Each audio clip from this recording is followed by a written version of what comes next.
마태복음 28장 19절 함께 읽어봅니다. 마태복음 28장 19절. 그러므로 너희는 가서 모든 족속으로 제자를 삼아 아버지와 아들과 성령의 이름으로 세례를 주고. 요한복음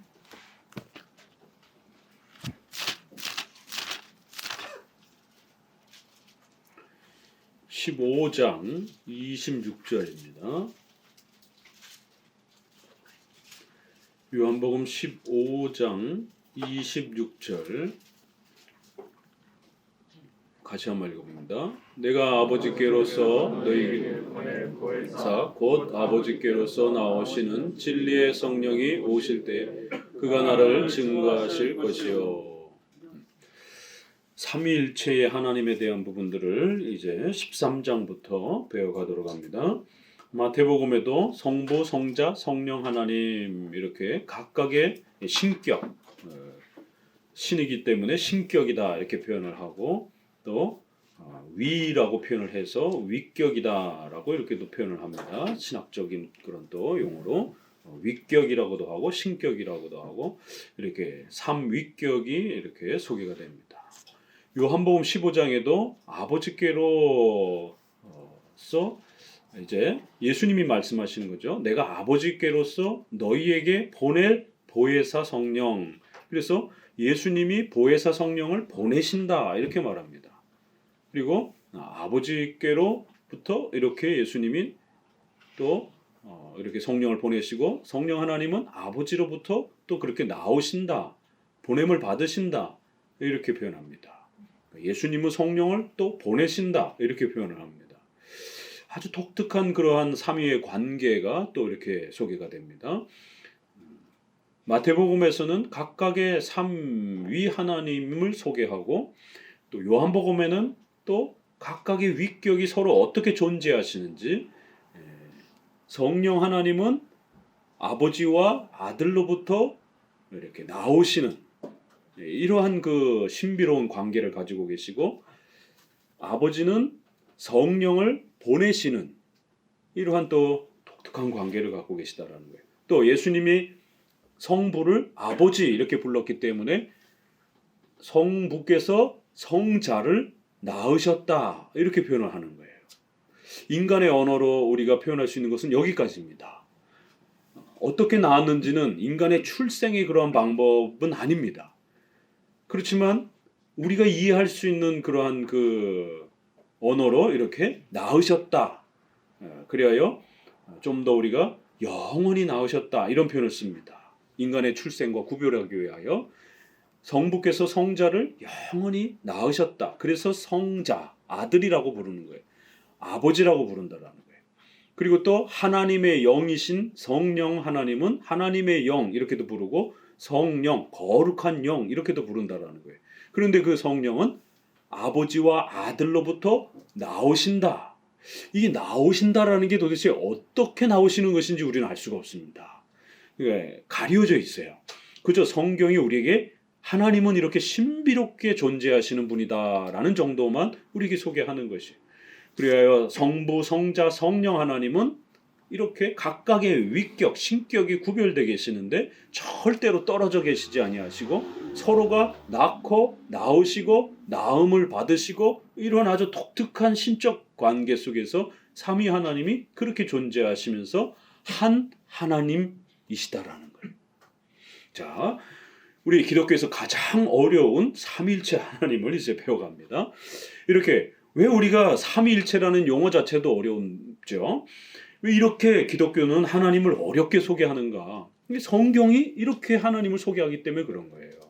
한 하나님이다. 여호와 하나님, 하나님, 여호와, 만군의 하나님 이렇게도 표현하지만 한 하나님으로도 이렇게 표현하지만 분명히 또 성령, 또 성자, 성부 이렇게 삼위 하나님으로 표현하기도 하고 또 각각의 위격은 신격은 서로의 하시는 일들이 각각 서로 이렇게 다른 형태로 또 이렇게 소개가 됩니다.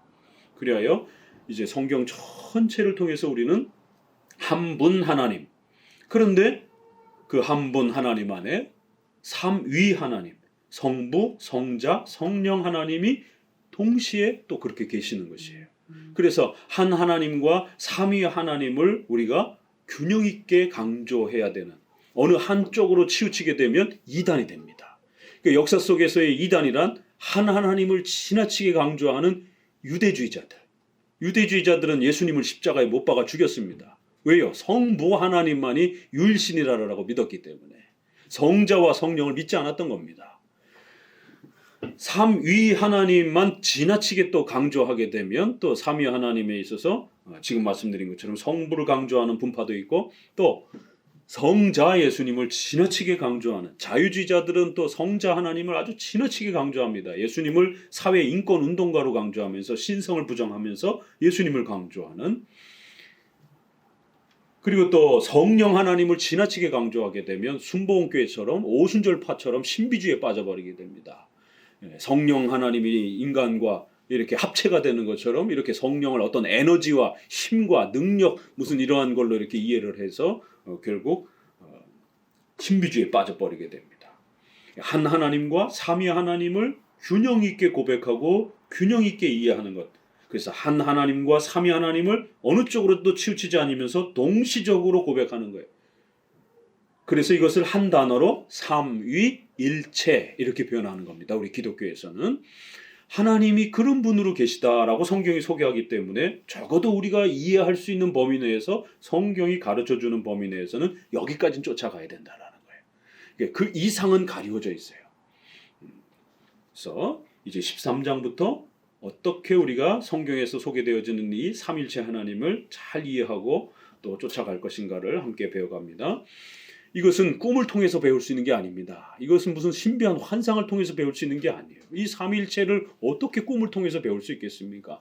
이건 성경을 통해서 한 하나님이라고 말할 때는 어떻게 말해야 되는지, 삼위 하나님을 말할 때는 우리 성도들이 어떻게 말해야 되는지를 잘 성경을 통해서 배워야 됩니다. 제가 신학교를 갔을 때 전도사 시절에 예수님께 기도할 수 있느냐, 이걸 가지고 엄청나게 스터디 그룹에서 토론을 하고 논쟁하고 싸웠던 거 기억이 납니다. 한쪽은 성부 하나님께만 기도를 해야지 왜 예수님께 기도를 하냐고, 예수님께는 예수님의 이름으로 기도합니다 이렇게 마치면 되는 거라는 거예요. 그것도 그럴듯한데, 이렇게 또 이쪽에서 예수님도 하나님이니까 예수님께도 기도해야지 왜 성부 하나님께만 기도하느냐, 예수님께만 기도하면 예수님께도 기도해야지. 근데 한 번도 예수님께 직접 기도하는 형태로 예수님 이름으로 기도합니다 이건 많이 했는데, 예수님께 뭔가를 이렇게 낯설단 말이에요. 그러다 보니까 누구에게 기도해야 되느냐 막 이래갖고 옥신각신 이렇게 싸웠던 기억이 납니다. 여러분들은 어떻게 생각합니까? 성부 하나님께만 기도해야 됩니까? 성자 예수님께만 기도해야 됩니까? 성령 하나님께만 기도해야 됩니까? 이제 삼위일체를 교회 안에서 교리적으로 훈련을 시키고 가르쳐주질 않다 보니까 성도들이 샤머니즘으로 자꾸 빠지게 되는 거예요. 성도들이 성경에서 가르쳐주는 하나님을 제대로 이해를 하지 못하고 막 각색이 된, 막 짬뽕이 되고 혼합이 된, 우리 유교, 또 전통적인 유교, 불교, 기독교, 또 이러한 그 토속적인 그러한 그 샤머니즘, 터줏대감, 뭐 이런 문화, 우리 한국에 있는 이런 문화, 신주단지를 모시고 막 이런 부분들, 이게 막 뒤섞여가지고 하나님이 어떤 분인가 라고 할 때 이 전체가 다 짬뽕이 되는 이제 이런 식으로 신자들 안에, 한국교회 안에 그렇게 뭐 하나님은 인정하니까 우리가 인정한다고 하더라도 그 하나님에 대한 이해가 너무 빈약한 거예요. 그래서 고난과 환난이 조금만 닥쳐도 금방 성도들이 시험에 들고 쓰러지는 거예요. 왜요? 내가 믿는 하나님이 어떤 분인지를 잘 모르니까. 성경을 통해서 지금까지 성경을 배웠습니다. 성경이 얼마나 중요한가. 이제 그 성경에서 가르치는 하나님에 대해서 배워보자라는 거예요. 성경을 통해서 정확히 하나님을 배우면 자신감이 생깁니다. 내가 믿는 하나님이 이런 하나님이었구나. 바르게 바라봐야 될 하나님. 신속히 우리 안에서 버려야 될 잘못된 신관. 이걸 정리하게 돼요. 그래서 삼위일체 하나님을 이제 13장에서 처음으로 소개하는데, 하나님의 존재에 대해서 소개를 하고 뒷부분에서는 이제 하나님의 작정과 섭리, 하나님의 하시는 일에 대해서 이렇게 소개를 합니다. 자, 그러면 이제 우리가 먼저 용어를 좀 먼저 설명을 해봐야 되겠습니다. 삼위일체. 자, 그러면 이 단어를 먼저 좀 설명을 드리면 위라는 단어는 이 그 자리라는 뜻도 있죠. 위치 뭐 이럴 때 우리가 한문으로 위치 뭐 이런 표현을 쓰지 않습니까? 그 위는 아니에요. 그러니까 한문은 똑같은데 한문에 여러 뜻이 있어요. 그 글자는 그 글자인데 뜻이 여러 개가 있단 말이에요. 그 중에 자리를 말하는 공간 이런 위자가 아니에요. 공간의 개념의 뜻이 아닙니다. 이거는 아주 오래된 한문의 고어입니다. 고어. 지금은 잘 쓰지 않지만 아주 오래된 한문의 뜻이에요. 이게 인격 이런 존재 이런 뜻이에요. 그래요. 중국 사람들은 이걸 굉장히 즐겨 씁니다. 높임말로. 그래서 명 그러면 한 명, 두 명 그러면 낮은말이고 이얼산 그러는가? 중국 갔다 온 지가 하도 오래돼서 이얼산 그러잖아요. 예, 이 위 이러는 거예요. 위가 높임말이에요. 한 분. 이게 분자는 우리말이잖아요. 높임말이란 말이에요. 그래서 우리도 한 명, 두 명 이렇게 그 사람이 아닐 때는 한 마리, 두 마리 이렇게 하는 거고 이런 짐승이나 이런 거를 때는 한 개, 두 개 이렇게 하지만 사람을 말할 때는 한 사람, 두 사람, 또 한 명, 두 명. 최고 높임말은 한 분, 두 분 이렇게 표현합니다. 그러니까 중국에서도 한 명, 이위 이렇게 표현하는 거예요. 근데 명자를 쓸 때도 있고 위자를 쓴다는 거예요. 위자를 쓰면 높임말이라는 겁니다. 중국 사람들은 인격으로서 위자를 즐겨 써요. 근데 이제 우리는 잊어버린 거죠. 워낙 오래된 한문이라. 이게 인격을 뜻하는 위자로서 쓰여진다는 거. 공간의 그러한 그 위의 개념이 아니고 글자는 똑같은데 뜻이 인격을 뜻하는 위라는 거예요. 그래서 삼위 그러면 세 분 이런 뜻이에요. 성부, 성자, 성령 하나님을 일컬어 세 분 이렇게 표현한 겁니다. 높여서.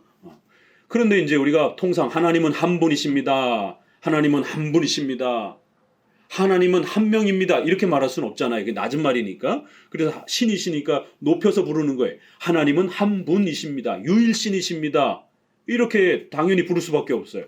그런데 또 하나님은 성부, 성자, 성령 세 분입니다. 이러니까 분자가 겹치는 거예요. 높임말이. 그러니까 성도들이 더 헷갈릴 수가 있다라는 거죠.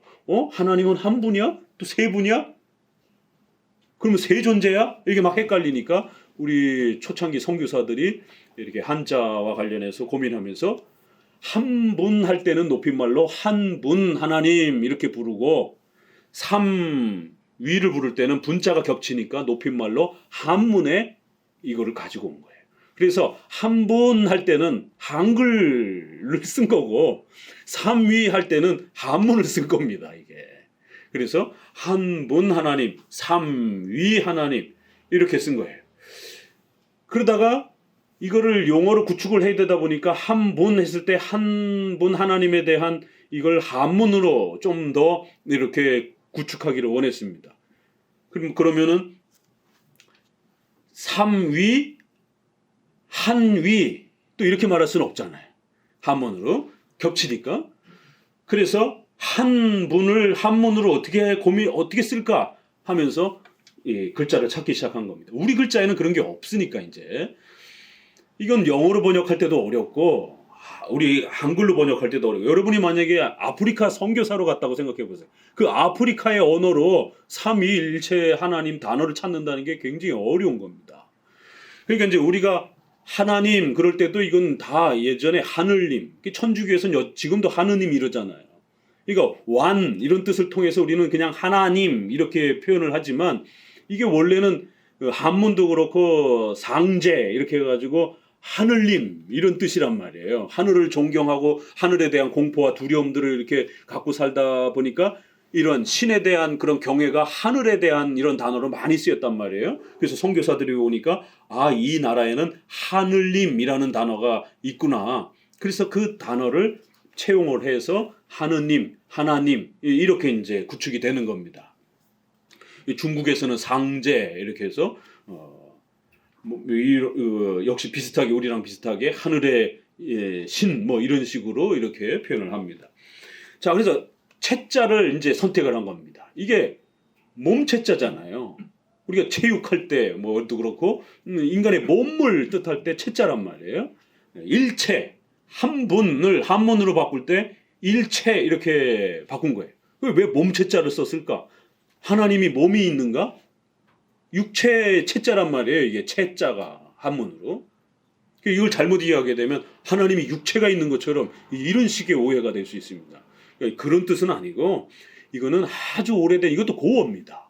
그래서 몸체자를 여러분이 한문을 검색해 보게 되면 처음에는 뭐 몸체 뭐 이렇게 해서 뭐 이렇게 나오지만 육신 뭐 육체 이렇게 나오지만 한참 저 뒤로 옛날 옥편으로 이렇게 밑으로 내려가 보면 얇은 옥편 말고 좀 두꺼운 옥편으로 한참 이렇게 한 15번 이상 쭉 내려가는 걸로 이렇게 보면은 본체체 이런 뜻이 나와요. 본체체, 존재체 뭐 이런. 그러니까 우리가 존재한다, 실체가 있다. 그러니까 이런 뭐 눈에 안 보이는 이런 어떤 존재가 없는 이런 먼지도 사실은 이런 존재가 있는 거지만 아무튼 이렇게 바람처럼 우리 눈에 보이지 않아 갖고 마치 어떤 존재가 없는 것처럼 이렇게 이해하면 안 되잖아요. 그래서 존재가 분명히 계시다 이런 뜻이에요. 그래서 한문에는 그런 비슷한 철학적 용어가 있더라는 거예요. 그게 채자예요. 그 채자를 육체에다 쓰기도 하고 육체가 있다 보니까 인간이 이렇게 육체를 갖고 있으면 그의 존재가 있는 거잖아요. 그렇죠? 그래서 존재라는 개념도 들어온 겁니다. 철학적으로. 그래서 존재체, 본체체 이렇게 해서 존재가 있다라고 할 때 채자를 또 쓰기도 합니다. 자, 그러면 한 존재, 삼위 이런 뜻이 되는 거예요. 그래서 그거를 삼위일체.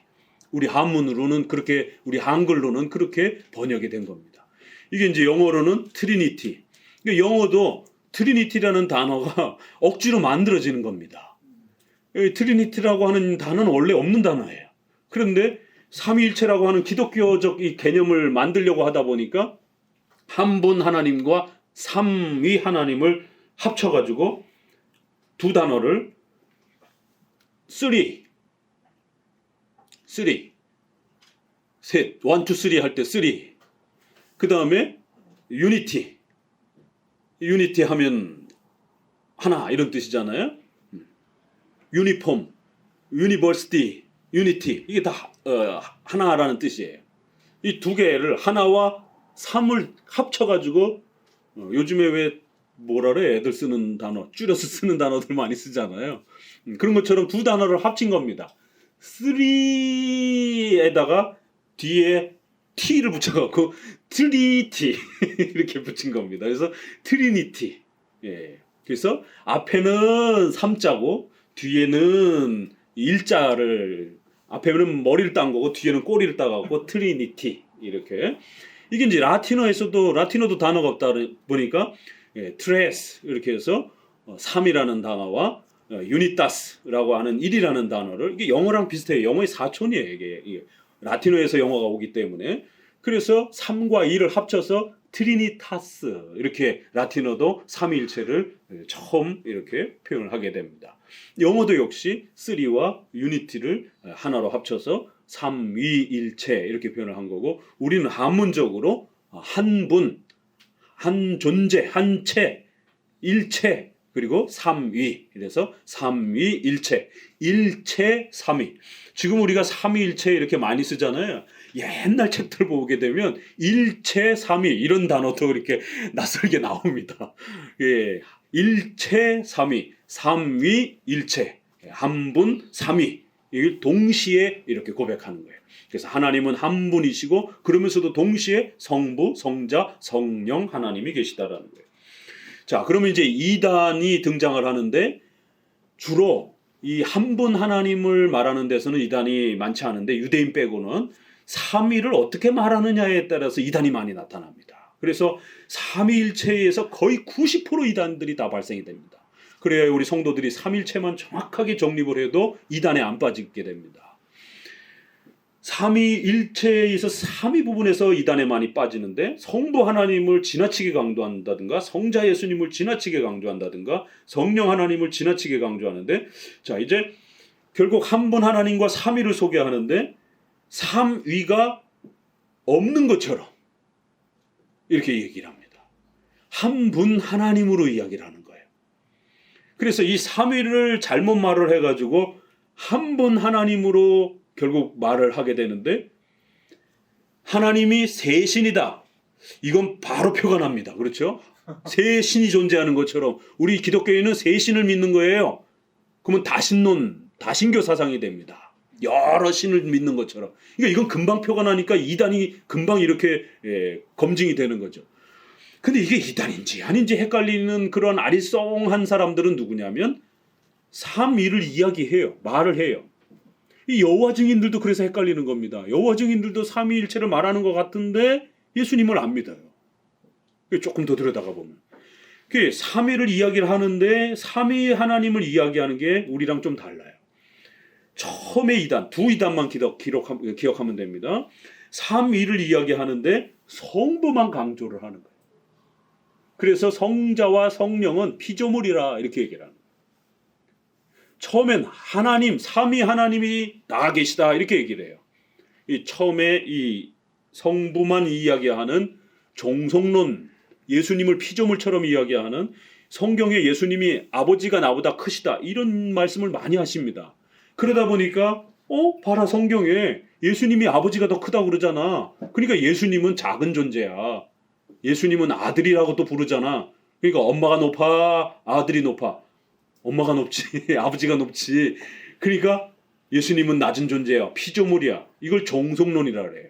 예수님이 아버지에게 종속됐다 이제 이렇게 해가지고 이 종속론을 주장한 아리우스라고 하는 이 목회자가 나도 삼위 다 인정을 한다. 이 이단은 항상 이렇게 헷갈리는 겁니다. 아주 그럴듯하게 말하면서 이렇게 다르게 주장을 하는 거예요. 삼위를 믿는다. 그러나 성자와 성령은 신대접을 받은 거야. 신은 아니지만 신대접을 받은 거야.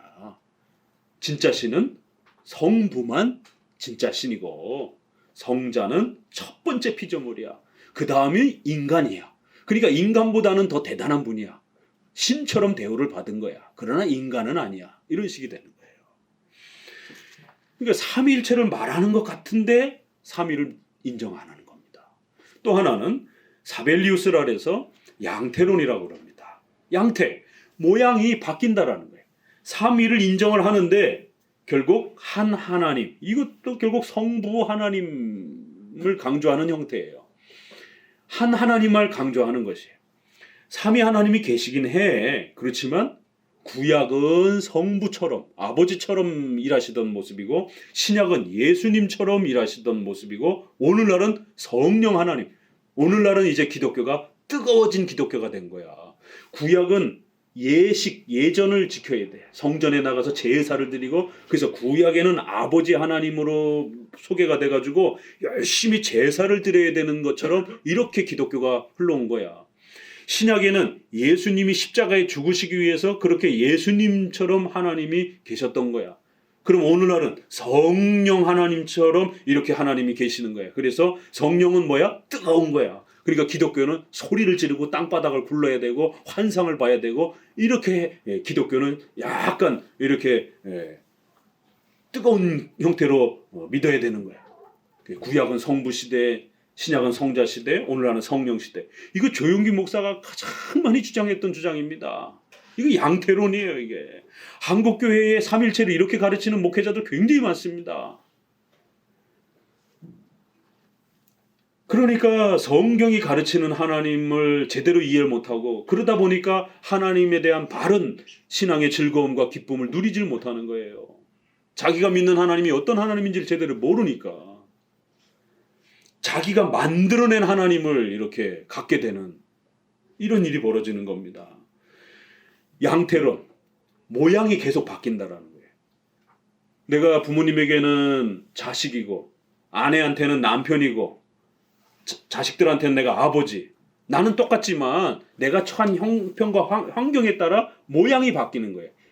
직위가 바뀌는 거야. 그냥 나는 한 사람밖에 없는 거야. 삼위가 있다라는 거는 말 자체는 인정하지만 성경에 있으니까. 그러나 삼위가 존재하는 게 아니라 한 분만 계시는데 모양, 얼굴만 이렇게 바뀌는 것처럼 모양만 바뀌는 거야. 이렇게 이해해야 됩니다. 다 이단으로 정제가 됐습니다. 자, 두 이단. 예수님을 낮은 존재처럼 이렇게 취급하는 이런 종성론. 그 다음에 모양이 자꾸 이렇게 바뀌어서 오늘날은 성령 시대다 이러면서 성령의 뜨거운 체험을 하는 이러한 기독교가 진짜 기독교다. 이런 식의 형태의 모양을 바뀌는 것처럼 하나님을 소개하는, 그렇게 되면 구약이 다 필요 없어져 버리게 됩니다. 신약의 오순절 이후로 이제 오순절 이후에 신약도 필요 없게 돼요. 왜? 오늘날은 성령 시대니까. 그래서 성경을 보지 않고 직통계시를 통해서 하나님을 느끼려고 하는 거예요. 그러니까 하나님을 자꾸 느끼려고 하는 겁니다.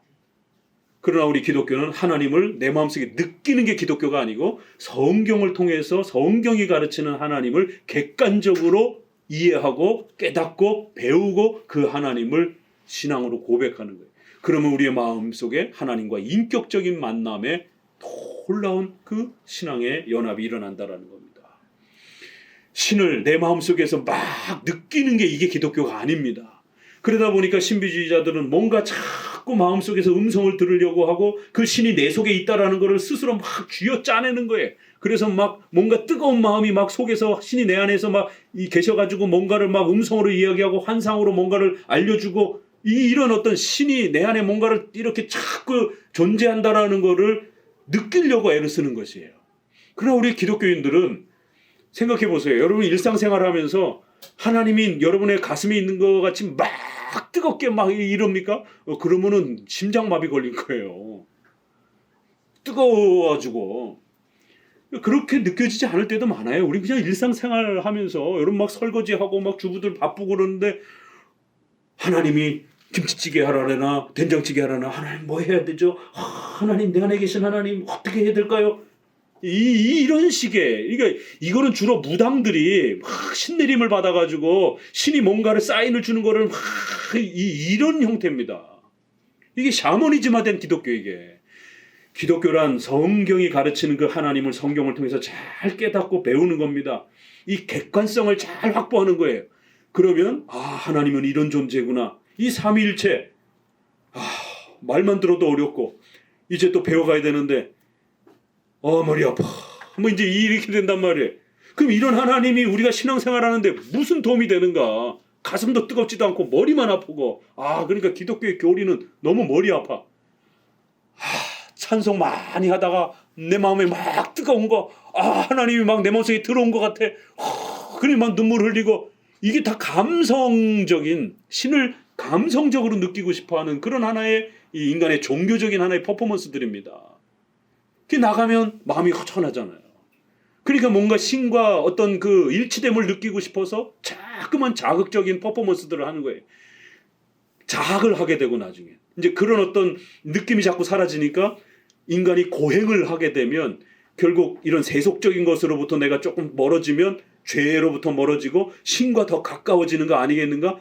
이런 느낌을 갖게 되고 고행을 하게 되고 나중에는 어떤 신적인 영감을 받으려면 그 예술가들이 미치잖아요. 영감이 안 떠오르면. 그러면 막 고흐도 막 귀를 자르고 막 이런 어떤 자학의 이런 일들이 벌어지는 것처럼 종교 안에도 이게 그러한 신비주의와 주관적인 어떤 이런 형태로 나아가게 되면 인간은 자기를 두들겨 팹니다. 자학을 하는 거예요. 그래서 왜 우리가 이런 동남아시아라든가 이런 데 보게 되면 막 금식도 많이 하고 막 자기를 때리고 그런데 우리가 중세 영화라든가 이런 데 보시게 되면 중세 시대도 바로 이 하나님과의 어떤 그 일치된 느낌을 갖고 싶어서 그런데 이제 가정을 돌보고 회사 다니고 일하고 막 이러다 보면 바쁘고 정신없고 그러다 보면 하나님에 대한 느낌이 사라지니까 그 하나님에 대한 느낌을 갖고 싶어서 굶는 거예요. 또 일정한 기도 시간을 놓고 거기에 온전히 기도에 집중하는 겁니다. 그래도 안 되면 머릿속에 막 잡념이 들고 그러게 되면 예수님이 채찍 맞은 이런 고난 주간에 따라한다고 그리고는 채찍을 갖고 막 자기 몸을 때리고 또 하인이라든가 이렇게 해서 하인을 놓고 때리라고 그러고.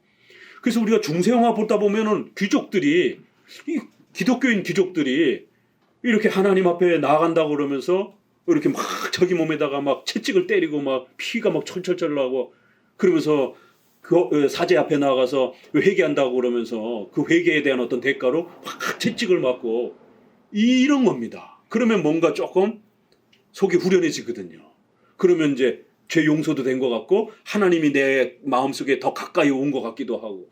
그러니까 루터가 그 성당의 그 저기를 무릎 다 깨져가도록 그렇게 기어오르고 금식하고 이러면서 인간이 자학을 통해 가지고 자기 몸을 막 학대를 하면서 예수 그리스도의 고난을 내가 가졌다 이런 신약을 잘못 읽어내면서 그 고난을 육체적으로 자기에게 가하게 되면 죄가 멀어지고 신이 내게 좀 더 가까이 올 수 있는 것처럼 이러면서 엄청난 고행들이 쏟아져 나오기 시작한 겁니다.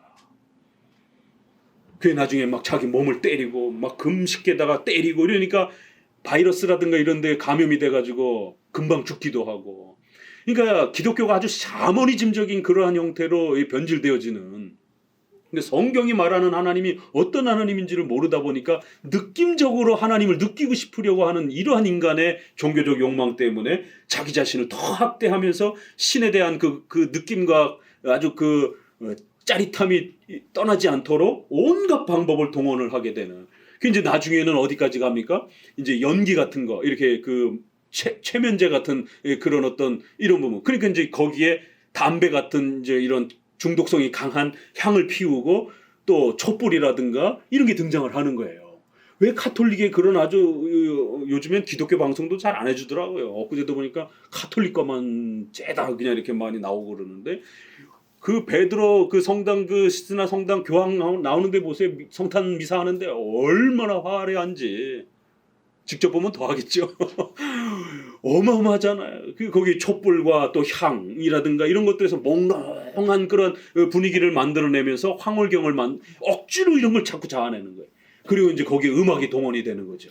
그래서 음악이 하는 이런 아주 고출력의 이런 음을 이렇게 막 조장하게 되면 사람은 그 심장박동에 의해서 심장박동이 빨라지게 되면 묘한 그러한 그 황홀경을 이렇게 또 체험한단 말이에요. 그러니까 무당이 왜 신내림할 때 북을 팍 두들기면서 그럽니까? 북을 치게 되면 심장박동이 빨라지면서 사람의 이러한 그 이성적 판단이 흐려지고 몽롱해진 상태로 넘어간단 말이에요. 그걸 약으로 동원하기도 하고 어떤 음식으로 또 여러 가지 이런 연기나 이 조명으로 이러면서 점점 신이 내 마음속에 있다라고 하는 거를 신과 내가 같이 있다라는 걸 느끼고 싶어하는 이런 일들이 비일비재했던 겁니다. 그럴 때 종교개혁을 통해서 그렇게 구원받는 게 아니라 성경에서 말하는 삼일체 하나님은 그런 포악스러운 신이 아니다. 인격적인 하나님이다. 성경의 가르침을 믿으라. 믿음으로 구원받는 거다라고 그러면서 그런 모든 고행들을 다 싸그리 루터를 통해서 종교개혁이 일어난 겁니다. 다 버리도록 한 겁니다. 그리고는 오직 성경을 읽고 성경에서 가르치는 하나님, 삼일체 하나님, 또 그 하나님이 하시는 일, 이거를 성경의 교리를 열심히 배우면서 깨닫고 이해하고 배우라는 거예요. 그러면 성령 하나님께서 그 말씀이 깨달아지는 순간 우리 안에 감격스러운 신비적인 놀라운 역사가 일어난다는 거예요. 삼위 하나님께서 우리와 인격적 교제를 나누는 그러한 신비로운 연합과 하나됨을 우리가 신앙의 즐거움들을 누리게 된다는 겁니다. 그래서 이 삼일체도 어떻게 보면 딱딱하고 힘들고 굉장히 어려운 그런 내용처럼 이렇게 보여지지만 이 삼일체를 제대로 정립을 안 하면 구약과 신약을 읽을 수가 없어요. 신구약은 전부 하나님이 어떤 분인지를 가르치는 책이기 때문에 바로 하나님은 이런 존재입니다 라고 삼일체를 부단히 가르쳐내는 겁니다. 그래서 오늘 이제부터 시작되는 삼일체 하나님에 대한 부분들이 좀 더 이렇게 체계적으로 정리가 되고 좀 더 또 성경에는 없는 용어, 삼위일체라는 단어는 성경에 없는 용어잖아요. 그럼에도 그걸 잘 설명하기 위해서 이렇게 또 신학적인 용어로 정리를 해주면 우리 성도들이 훨씬 더 잘 이해할 수가 있는 겁니다. 그런 신앙 고백적 표현도 얼마든지 가능하다라는 거예요. 우리는 성경에 어디서 문자적으로 없네? 그러니까 비성경적이네? 이건 성경 문자주의라고 그랬습니다. 그렇기 때문에 문자도 존중하고 또 그 내용 안에서 추론되어지는 내용 안에 담겨진 교리도 또 우리가 읽어낼 줄 알아야 되고 또 그러한 내용을 토대로 일반 은총을 가지고 우리의 삶 전체 속에서 성경을 어디까지 확대할 것인가에 대한 또 이러한 또 확대 적용의 이러한 또 훈련도 하는 겁니다. 그렇기 때문에 성경에 없는 이야기들을 우리는 얼마든지 성경적으로 할 수가 있는 거예요. 그래서 삼위일체라는 이런 용어도 성경의 하나님을 정확하게 설명할 수 있다라면 신앙 고백적으로 신앙 고백서에 이렇게 담아서 표현할 수 있는 겁니다. 그러면 그 삼위일체 하나님을 잘 교리적으로 정립하시면 여러분들은 성경을 더 잘 이해하게 되고 그러면 성경을 잘 이해한다는 것은 결국 하나님과의 그 깊은 은혜와 교제를 누리는 또 출발이 되는 겁니다. 자, 그럼 이제 이런 종속론 이단과 양태론 이단을 우리가 조심하시면서 그럼 우리 거는 대략 한 4가지로 정리해 드립니다. 요것만 기억하시면 돼요. 이게 이제 앞으로 계속 반복이 될 겁니다. 크게는 3가지 정도, 뭐 더 줄이면 3가지 정도 됩니다. 뭐 이거 4가지도 많으면 한 3가지 정도로 줄여서 자, 첫 번째는 한 하나님을 잘 말해야 돼요. 하나님을 말할 때는 삼위 하나님을 고백하다 보니까 자꾸 새 신처럼 이렇게 느껴지고 말을 할 위험성이 있어요. 그래서 항상 삼위 하나님을 생각하면서 하나님은 한 분이시다. 그래서 성부, 성자, 성령 하나님이 계시지만 신성이 하나이시다. 이렇게 말하는 거예요. 성부, 성자, 성령 각각의 신격, 각각의 위격은 서로 그렇게 삼위, 세 분인 것이에요. 그러나 이 삼위 하나님은 각각의 신성, 신적 본질이 동일하시다라는 거예요. 그래서 한 분 하나님을 이야기할 때는 동일 본질, 본체, 본질이 동일하시다라는 거예요.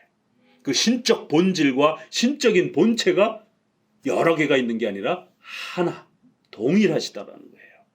그래서 그걸 신성이라고 이렇게 말합니다. 그러니까 예수님도 신이고 성부도 신이고 성령도 신이신 것이 그 신성의 본질은 모두가 다 신성을 공유하고 계시고 함께 가지고 계시다라는 거예요. 그래서 그 신성의 하나이시다 이렇게 표현하는 겁니다. 이제 우리 신앙 고백서에서는 신성의 단일성, 신성의 유일성 안에 삼위가 계시다. 우리 웨스트민스터 신앙 고백에는 이렇게 표현합니다. 신성의 단일성, 신성의 한 본질의 삼위 하나님이 계시다. 이렇게 표현하는 거예요. 한 분 안에 삼위가 계시다를 조금 풀어서 설명하게 되면 신성, 하나님의 신적 본질이라고 하는 신적인 본질 안에 삼위가 계시다. 이제 삼위일체를 조금 한 문장으로 길게 쓰는 겁니다. 신성의 본질, 하나의 본질 안에 성부, 성자, 성령 하나님이 계시다. 그래서 신성은 하나라는 거예요. 이제 우리가 번역을 보다 보면 신성과 신격을 막 같이 번역하시는 분도 있고 신격을 이 신성에다가 쓰시는 분도 있고 이제 신학자들마다 이게 통일이 안 돼 있어서 굉장히 많이 헷갈려요. 그 적어도 우리 보수 조직 신학에서는 요 신성을 한 분 하나님 쪽에다 쓰는 게 훨씬 더 좋다라고 얘기를 합니다. 신격 할 때는 인격 그러지 않습니까? 그래서 우리도 하나님께 인격이 있는 거예요. 이렇게 말할 수 있어요. 하나님도 인격적 존재입니다. 우리 인간도 인격적 존재잖아요. 이렇게 영혼을 가지고 있고 선악을 판단하는 이런 걸 우리가 인격적 존재라고 그러는 것처럼 하나님도 그런 면에서는 인격적 존재예요. 하나님이 무슨 피조물이라든가 물건이라든가 이런 게 아니라 하나님도 살아계신 인격적 존재. 그러니까 신이시니까 신격, 이 격자를 써가지고 하나님도 신격 이렇게 표현할 수 있는 거예요. 그런데 하나님은 신성, 하나님은 영이신 그 신적 성질을 갖고 계시는 또 이런 면이 있다 보니까 이거를 그러면 신성과 신격을 같이 써야 되나? 이걸 분리해 써야 되는가? 그래서 어떤 분은 이걸 막 같이 쓰기도 하는데 이게 그래 번역할 때 이게 굉장히 어려워요. 그러니까 성도들이 볼 때는 이 성을 갖다가 위에다가도 막 쓰고 격을 이 성에다가 한 분 하나님에다가 격을 쓰고 그래서 한 신격 안에 삼위가 계시다 이렇게 쓰시는 분도 있고 한 본체 안에 세 신성이 계시다 뭐 이렇게 쓰시는 분도 있고 막 이러다 보니까 성도들이 일반 신학책을 읽을 때 굉장히 헷갈리는 겁니다. 적어도 우리가 이렇게 합동 측의 신앙고백서와 우리의 신앙고백서 아래서 적어도 이렇게 우리 한글로 표현할 때 이걸 어떻게 표현할 거냐에 대한 문제예요. 영어에는 unity, God 이렇게 쓰는 거예요. 신성을 God had 이렇게 씁니다. 신성 God had 이렇게 해놓고 in the unity 일체 안에 단일성 안에 이렇게 쓰는 거예요. 그렇지만 우리말로는 어떻게 쓸 거냐라는 거예요. 그래서 God had를 신성, 신격 어느 걸로 할 거냐. 신격하면 인격하고 또 헷갈리잖아요. 비슷해 보여가지고. 그래서 인격과 신격은 비슷한 용어, 격자를 같이 쓰기 때문에 이것은 좀 더 인격의 개념으로 위의 개념에 맞춰서 쓰는 것이 좋겠다. 그래서 신격, 인격, 위격. 위격할 때도 우리가 격자를 쓴단 말이에요. 이 격자가 이렇게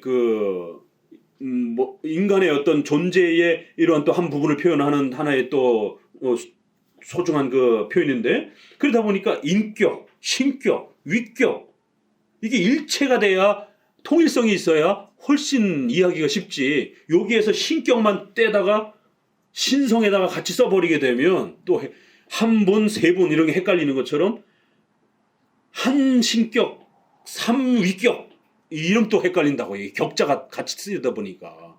그래서 구별을 잘 해줄 필요가 있는 겁니다. 그래서 신격, 인격, 위격 이거는 삼위와 관련해서 이렇게 좀 더 통일성 있게 쓰는 게 좋고 한 본체, 한 본질, 한 신성 요 단어는 같이 쓰는 거예요. 이쪽 한 분 하나님 쪽에다가. 그래서 우리가 삼위일체 할 때 한 본체, 한 존재, 한 실체, 한 본질, 한 신성 이렇게 표현하는 거예요.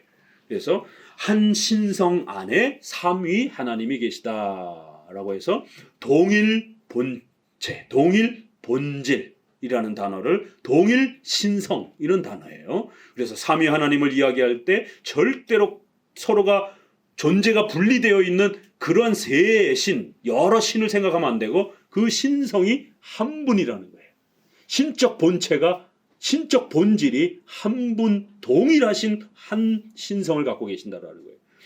이거를 나누어서 생각하고 차등이 있다고 생각하게 되면 이제 그때 이단이 되는 겁니다. 그래서 한 분 하나님 표현할 때는 한 신성, 한 동일한 신성, 한 동일한 신적 본질 이걸 동일 본질이라고 해서 이 단어가 동일 본질, 동일 본체라는 단어, 동일 신성이라는 단어가 아주 중요한 단어로 쓰였습니다. 한 하나님을 말할 때는 이 동일한 신성을 갖고 계신다는 이걸 어떻게 잘 말할 것인가 이게 중요한 첫 번째고요.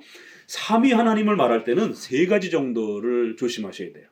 자, 그러다 보니까 이제 삼위 하나님을 말을 하려면 분명히 한 분 하나님하고 구별을 해야 되다 보니까 하나님은 서로 다른 삼위격이 신격이 서로 그 존재가 분명히 또 구별되는 분이 계시다라는 걸 말해야 된단 말이에요. 그러기 위해서는 삼위 하나님을 이야기할 때 서로 다르다라는 걸 얘기해야 됩니다.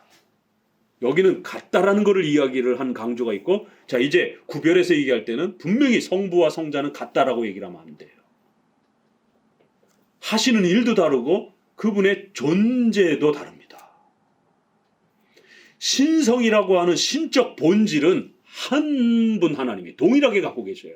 그런데 그 인격, 신격이라고 하는 그 존재의 독특함을 이야기할 때는 분명히 성부하고 성자는 다른 분이에요. 신적 본질은 같지만 각각의 그 존재의 독특한 인격적 그 특성을 말할 때는 구별되어 계시다는 다른 분이라는 거예요. 그래서 성부와 성자를 다르게 이야기해야 된다는 거예요. 구별되게 이야기하는 거예요. 구별성 처음에. 그래서 성부, 성자, 성령 하나님은 반드시 구별됩니다. 같은 분이 아닙니다. 성부가 십자가에 죽었다. 이거 예전에 이단으로 정죄됐습니다. 성부가 십자가에 죽으시는 게 아니에요. 예수님이 십자가에 죽으시는 거예요. 얼마 전에 페이스북에 이렇게 하다가 삼일체가 이렇게 한 분 하나님이시니까 하나님이 십자가에 죽으셨다. 이렇게 말해도 되는 거 아닙니까? 이거 굉장히 위험한 표현입니다. 예수님이 십자가에 죽으셨다. 우리 주 예수 그리스도께서 십자가에 죽으셨다. 이렇게 해야지 자칫 하나님이 죽으셨다 이러면 성부 하나님이 죽으신 것처럼 성도들이 그렇게 오해할 수 있단 말이에요. 그래서 예수님이 십자가에 죽으셨다. 이렇게 표현을 해야 되는 겁니다. 성부, 성자, 성령 하나님은 다른 분이다라고 하는 구별성. 두 번째는 다르다라고 얘기하면 예수님이 성부를 나보다 크시다라고 자꾸 이렇게 성경에 이야기하시니까 높고 큰 게 자꾸 이렇게 성도들에게 오해가 된단 말이에요.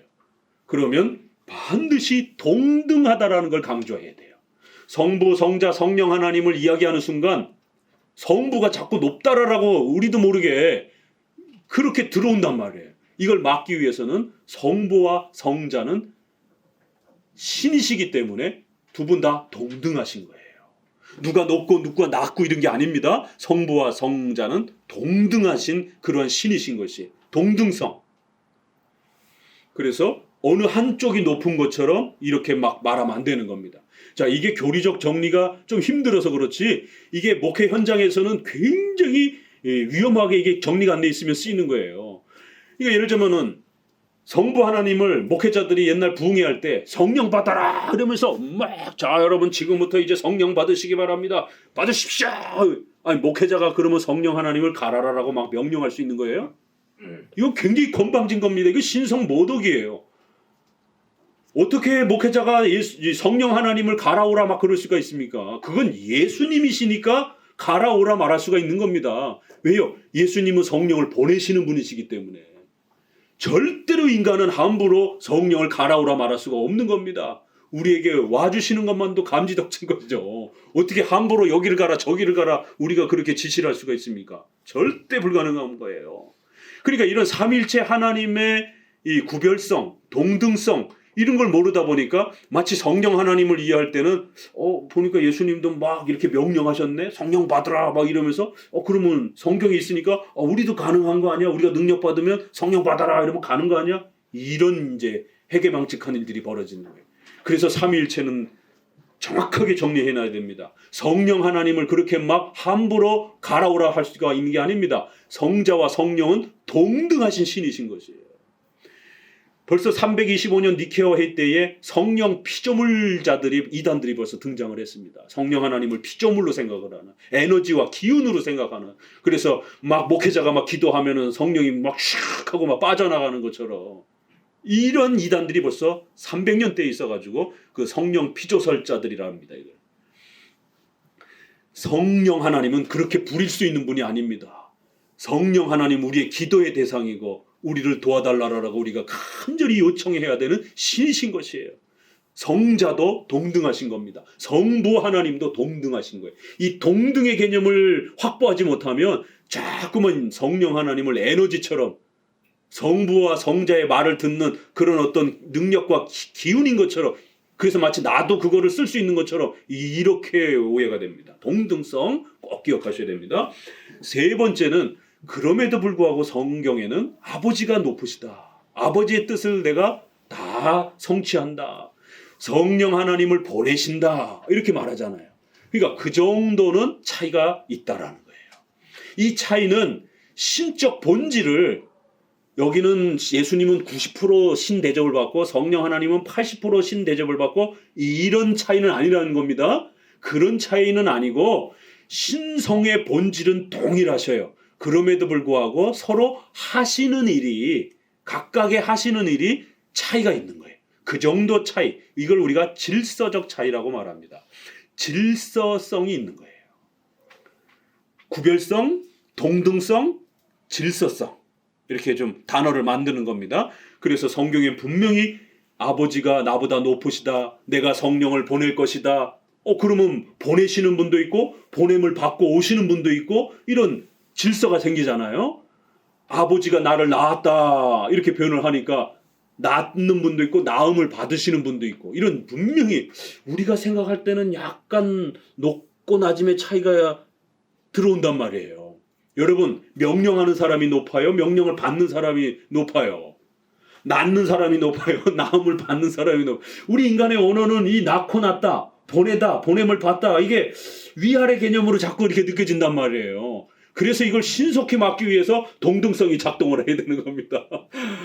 그러면서도 서로 다르다라는 걸 또 구별해야 되니까 구별성이 작동을 해야 되는 거예요. 성부와 성자는 달라요. 그런데 낳고 낳으시는 거예요. 그럼 낳고 나면 성부가 높아요? 아니요. 동등하신 거예요. 이걸 자꾸 훈련하셔야 되는 거예요. 우리 안에.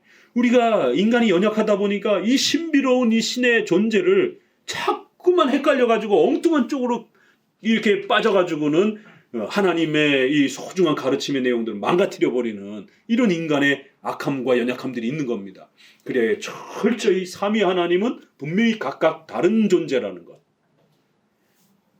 다른 존재야? 또 각각의 일하시는 게 서로 차이가 있어요. 높고 낮은 역사의 차이가 있다라고 말합니다. 그러면은 하나님이 더 높으신가? 아니요. 동등하신 분입니다. 그래서 구별성과 동등성과 그럼에도 하시는 일이 서로 차이가 있다라는 게 계속 작동돼야 돼요.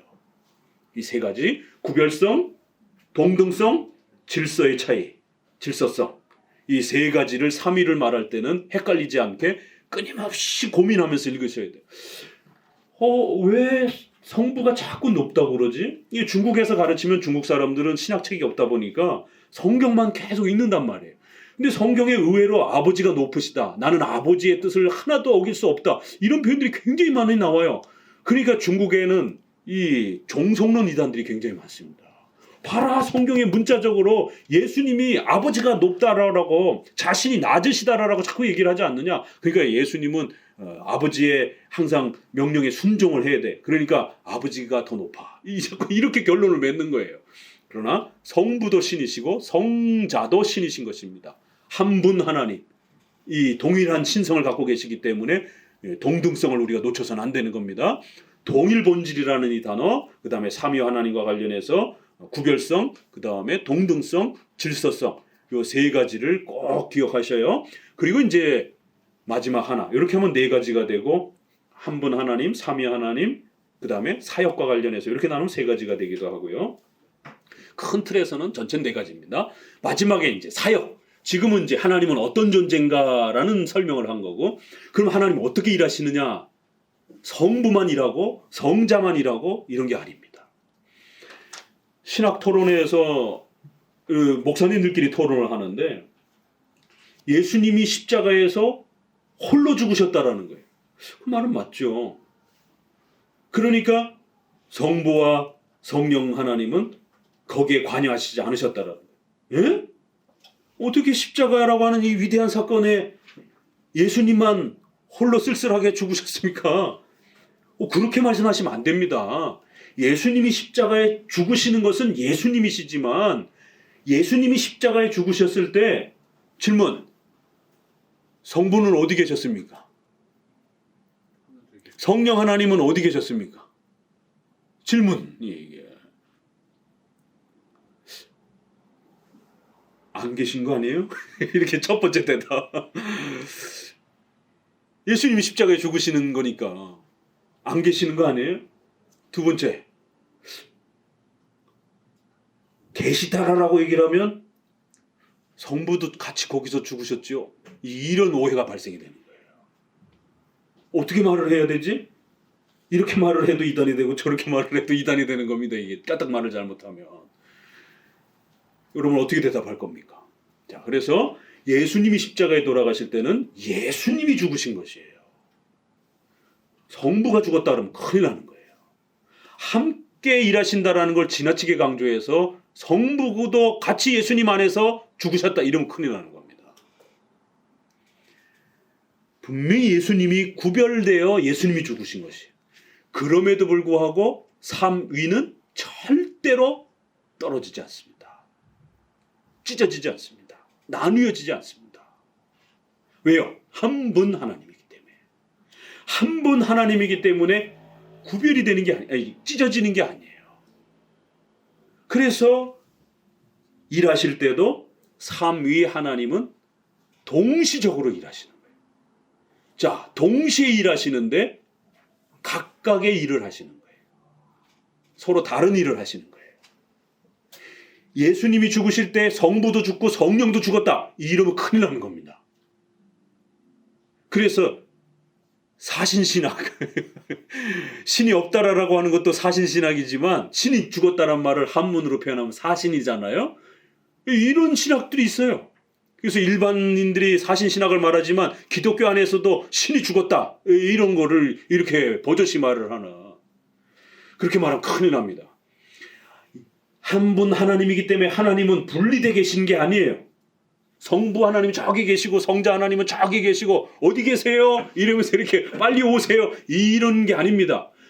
한 분 하나님인 거예요.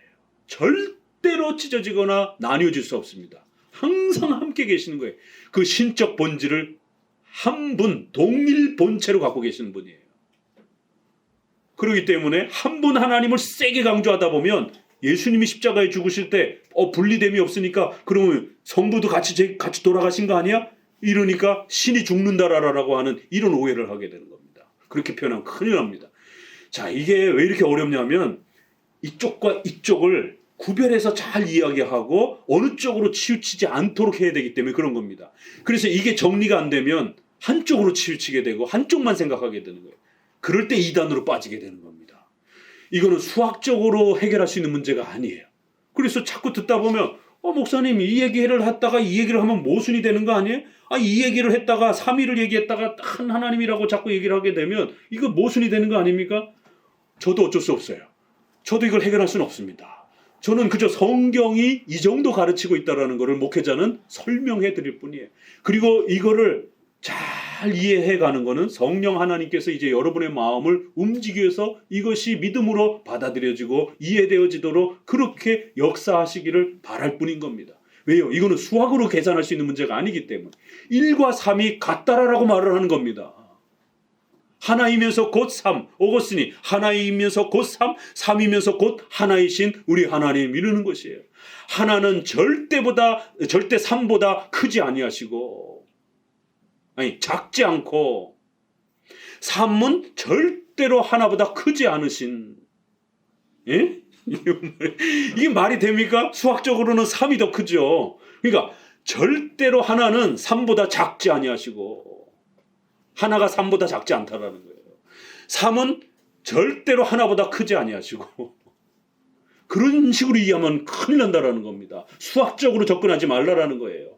성경에서 한 분 하나님 그리고 또 구별된 삼위 하나님이 이렇게 표현하더라는 거예요.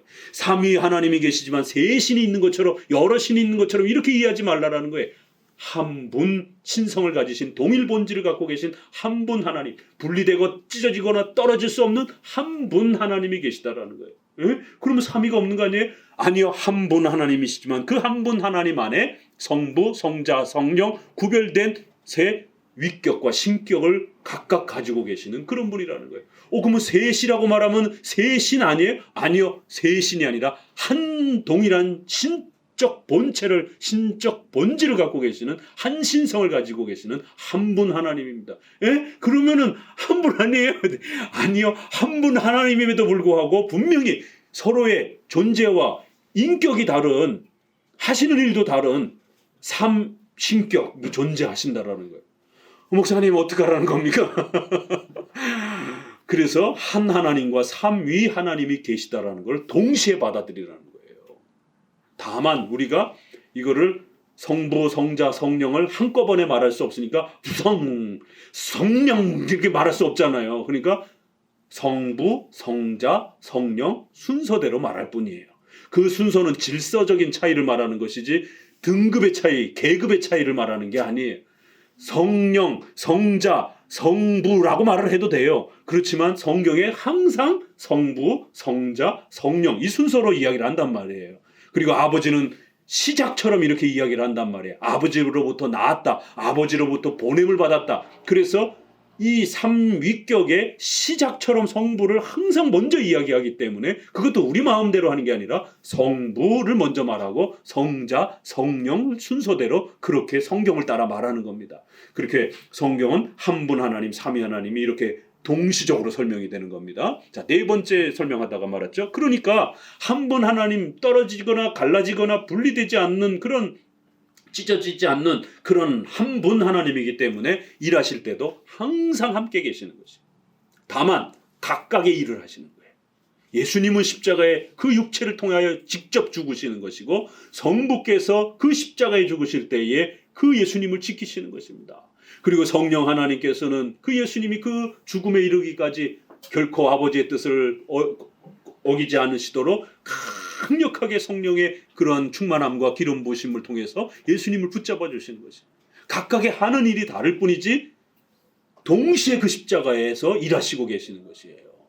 절대로 분리되거나 나누어서 순차적으로 일한다 이렇게 되면 순복음시계, 오늘날은 성령시대입니다. 그러니까 떼굴떼굴 부릅시다 이렇게 되는 겁니다. 절대로 하나님은 그런 식으로 성도들과 교회를 이끌지 않습니다. 구약에도 똑같은 삼위일체 하나님, 신약에도 똑같은 삼위일체 하나님, 오늘날도 똑같은 삼위일체 하나님이에요. 다만 구약에는 성전 제사를 사용했을 뿐이고 신약에는 예수님이 십자가에 죽으시고 오순절 역사가 일어나서 온 이방의 복음이 퍼졌다라고 하고 또 사도들을 세워서 성경을 기록하는 이런 특수시대가 있을 뿐이에요. 그리고 오늘날은 구약과 신약에서 가르쳤던 그대로 삼위 하나님의 역사대로 진행되는 겁니다. 그래서 구약도 우리에게 모범이 되는 거고 신약도 우리에게 모범이 되는 거고 여전히 우리는 신구약을 가지고 동일한 하나님을 섬기는 것입니다. 다만 성전이 없을 뿐인 거예요.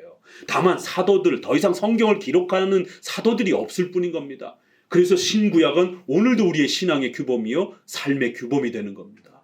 삼일체 하나님은 동일하신 하나님이기 때문에. 그래서 존재에 있어서 삼위 하나님이 분리됨이 없는 것처럼 사역하시는 일에서도 절대로 하나님은 찢어지거나 분리됨 없이 항상 함께 일하신다라는 이 고백이 아주 중요한 고백입니다. 왜냐하면 역사 속에서 이단들이 자꾸 성부만 일하는 것처럼 예수님만 일하는 것처럼 성령만 일하는 것처럼 이렇게 따로따로 이렇게 찢어져서 이렇게 이해하는 경우들이 워낙 많아가지고 그러면서 항상 무리를 일으켰기 때문에 하나님이 사역하실 때는 오늘 이 자리에 삼위 하나님이 함께 계시는 것이 또 여러분의 삶 속에서도 삼위 하나님이 함께 계시는 것이에요. 그래서 분리됨 없이 항상 삼위 하나님의 각각의 그 고유한 방식대로 일하시는 것이. 그래서 성부 하나님은 예정하시고 작정하시고 이런 주로 신적인 계획과 결정은 성부 하나님께 주로 돌리고 예수님은 십자가에 죽으시고 우리를 위하여 희생하시고 그 공로의 이러한 모든 부분들을 중보의 역사를 이루시고 성령 하나님께서는 그 예수님이 이루신 모든 구원의 역사들을 우리에게 그렇게 실천해 주시고 열매 맺도록 해주시는. 그래서 우리 성도들이 기도할 때도 성부에게 기도하고 성자에게 기도하고 성령 하나님께 각각의 사역에 맞게 기도하는 거예요. 하나님 저희를 도와주세요 이렇게 기도하셔도 돼요. 그래서 성도들도 기도할 때에 삼위일체 하나님에 대한 표현을 훈련해야 됩니다. 이제 우리 어른들은 습관이 돼가지고 아버지 주여 아버지 이렇게 이제 이게 토식에 이렇게 붙잖아요.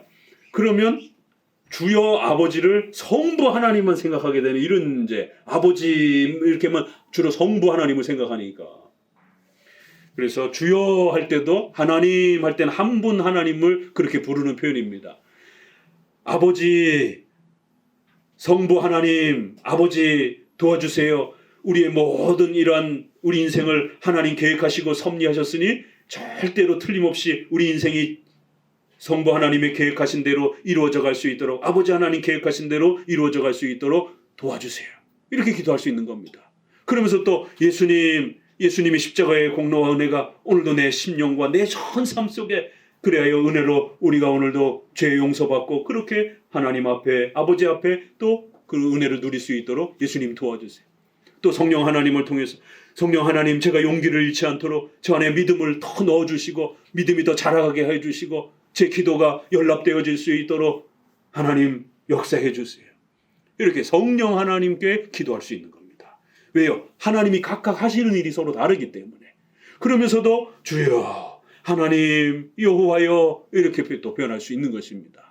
자, 네 가지 꼭 기억하세요. 동일 본질 한 하나님을 이야기할 때 삼위를 이야기할 때는 구별성, 동등성, 차이성. 차이성이라는 게 낫겠다. 질서성, 차이성. 그 다음에 분리함 없이 하나님은 항상 함께 일하신다라는 것. 네 가지를 꼭 기억하세요. 요걸 기억하고 이제 우리가 본문을 몇 가지만 오늘은 앞부분만 좀 봅니다. 제목을 봅시다. 성경은 창조 이래로 하나님은 한 본체이시며 이 본체 안에 삼위가 존재한다는 것을 가르친다. 한 본체, 한 본질, 한 신성. 이거 좀 어려운 단어지만 하나님을 표현할 때 이런 표현을 쓰는 겁니다. 한 본체, 한 본질, 한 존재, 한 신성을 가지신 이 본체 안에 성부, 성자, 성령, 삼위가 계십니다. 정통 교부들이 삼위일체 교리에 사용한 이제 표현들을 읽어보자라는 거예요. 1절에 하나님의 본성은 불가해하며 영적이다. 같이 읽어봅니다. 성경은 하나님의 본질이 무한하시며 이런 일반 대중의 망상을 일축할 뿐만 아니라 세속 철학의 교묘한 이론을 논박하기에도 충분하다. 그래서 하나님을 절대로 이렇게 눈에 보이는 어떤 그런 물질적 존재로 이해하면 안 되고 하나님은 영적인 그러한 존재로서 항상 우리가 접근하고 배워가야 된다는 겁니다. 쭉 내려오셔서 한 8째 줄, 7, 8째 줄 확실히 찾으셨나요? 7째 줄에 위에서부터 7째 줄 확실히 읽어봅니다. 확실히 하나님의 무한성은 우리에게 두려움을 주어 우리의 감각으로는 하나님을 측량할 수 없게 만든다. 하나님의 영적인 본성은 실로 자신에 대한 그 어떤 세속적이고 육적인 상상도 우리에게 허락하지 아니하신다. 그렇기 때문에 하나님을 뭐 쥐어 짜내듯이 막 속에서 막 느끼고 막 이런 행동들을 하면 안 된다라는 겁니다. 삼위일체 하나님을 성경에 있는 그대로 배우고 그 하나님이 어떻게 인간을 만나시는가, 그건 신비에 속해 있는 거예요. 우리가 열심히 성경을 배우면 성경의 그 가르침을 이해하는 그 순간 성령 하나님께서 그 성경을 사용해서 우리를 인격적으로 교제하도록 그렇게 도와주신다라는 거예요. 이거를 어떤 형상을 만들어낸다든가 내 마음속에 어떤 짜릿한 신적인 어떤 느낌을 자꾸 만들어내려고 한다든가 어떤 세속적인 육적인 상상도 절대로 허용하지 않으신다라는 겁니다. 그 다음 줄 그러나부터 읽어봅니다. 그러나 하나님께서는 우리의 마음에 우둔하여 완전히 세상에 빠져 있는 것을 보시고 우리의 게으름과 무기력함을 제거해 주시기 위해 우리들을 세상 위로 끌어올리신다. 이렇게 성경을 통해서 우리를 놀라운 방식으로 이끌어 가신다라는 거예요. 그리고 여기에 마니교도들의 이제 오류가 이제 있는데, 마니교도들은 마치 신을 선한 신과 악한 신으로 해서 악마를 거의 하나님과 같이 동등하게 이렇게 또 생각하면서 가르치기도 했던 이런 어리석음들이 있었고, 또 신비주의자들은 마치 신이 우리 마음속으로 막 우리 인간의 속으로 쑥 들어와 가지고 이런 어떤 무당들이라든가 이런 사람들처럼 막 신내림처럼 이렇게 신을 만나는 걸로 이렇게 오해를 만들기도 하고, 이런 많은 부분들은 그 자체가 저주받을 광란에서 생긴 것 같은 것이다 이러면서 신인 동형 동성론자들은 하나님을 육체적인 존재로 상상을 하였는데, 이는 성경이 하나님을 입, 귀, 눈, 손, 발과 같은 것들을 가지신 분으로 자주 묘사하기 때문이다. 이 성경에 하나님의 의로운 오른손으로 내가 너를 붙들어 줄 것이다 이렇게 표현되잖아요. 하나님이 오른손이 있는 게 아니에요. 그럼 우리 왼손잡이들은 얼마나 서운하겠어요. 하나님이 자꾸 오른손을, 이건 그들의 동양의 그 문화의 표현인 것이지 오른손잡이가 많으니까 하나님은 오른손이 없는 겁니다. 그저 문화적 표현인 겁니다. 그러니까 동형 동성, 신과 인간이 똑같은 어떤 것처럼 성경을 문자 그대로 읽어버리니까 이런 일이 벌어지는 거예요. 그래서 이렇게 신이 마치 인간의 마음속에 쑥 들어와서 무당들이 그런 걸 많이 행하다 보니까 이런 식으로 하나님을 만나는 것으로 이해도 안 되고, 신을 막 부적이라든가 그림을 만들어 갖고 그거를 주머니에다가 가슴에다 이불에다가 비계에다가 넣고 그러면 신과 내가 같이 있는 것처럼, 이런 것도 잘못된 거고, 그러니까 이런 이상한 상상들을 하면 안 된다라는 겁니다. 이렇게 신과 인간을 동일하게 취급해 가지고는 마치 신과 우리가 하나가 됐다, 함께 있다, 이런 거를 우리 일반적 문화 속에서 상상하는 그런 걸로 생각하면 큰일 난다라는 거예요. 삼일체 하나님은 그런 존재로 소개가 되어서는 안 됩니다. 자, 203페이지로 보세요.